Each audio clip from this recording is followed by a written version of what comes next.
কলকাতা পুলিশে বড়সড় রদবদল। বৃহস্পতিবার ওসি ও অ্যাডিশনাল ওসি মিলিয়ে মোট ৩৩ জন ইন্সপেক্টরের রদবদল করা হলো। তাদের মধ্যে শহরের প্রায় ২০টি থানার ওসিকে বদল করেছে লালবাজার।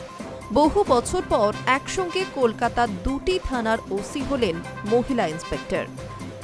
উত্তর কলকাতার সিঁথি থানার ওসি হলেন চামেলি মুখোপাধ্যায়। তিনি ছিলেন উল্টোডাঙ্গা মহিলা থানার ওসি।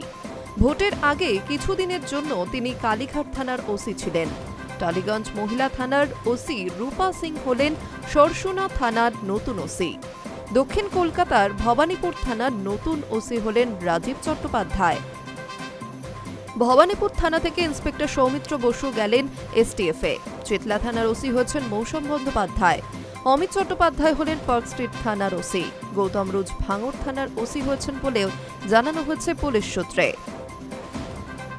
উল্লেখ্য, রাজ্যে পালাবদলের কলকাতা পুলিশে এই নিয়ে দ্বিতীয়বার রদবদল করা হলো। চলতি মাসের শুরুতেই কলকাতা পুলিশের রিজার্ভ ফোর্সের ডেপুটি কমিশনার জাফর আজমল কিদওয়াইকে কলকাতা পুলিশের জয়েন্ট পুলিশ কমিশনার করা হয়েছে।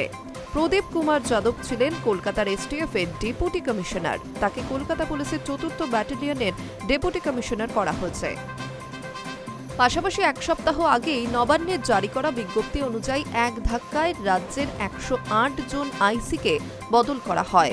প্রসঙ্গত, বিজেপি সরকার ক্ষমতায় আসতেই মুখ্যমন্ত্রী শুভেন্দু অধিকারী দাবি করেন, এই রাজ্যে শাসকের আইন নয়, বরং আইনের শাসন প্রতিষ্ঠা হয়েছে। রাজ্যের নতুন মুখ্যমন্ত্রী শুভেন্দু অধিকারীর সরকারের ২ মাসের মধ্যেই প্রশাসনে বড়সড় রদবদল অব্যাহত। একসঙ্গে এতগুলি থানার দায়িত্বপ্রাপ্ত আধিকারিকদের বদলির পদক্ষেপ তারই অংশ বলে মনে করছে ওয়াকিবহাল মহল। Hi News network.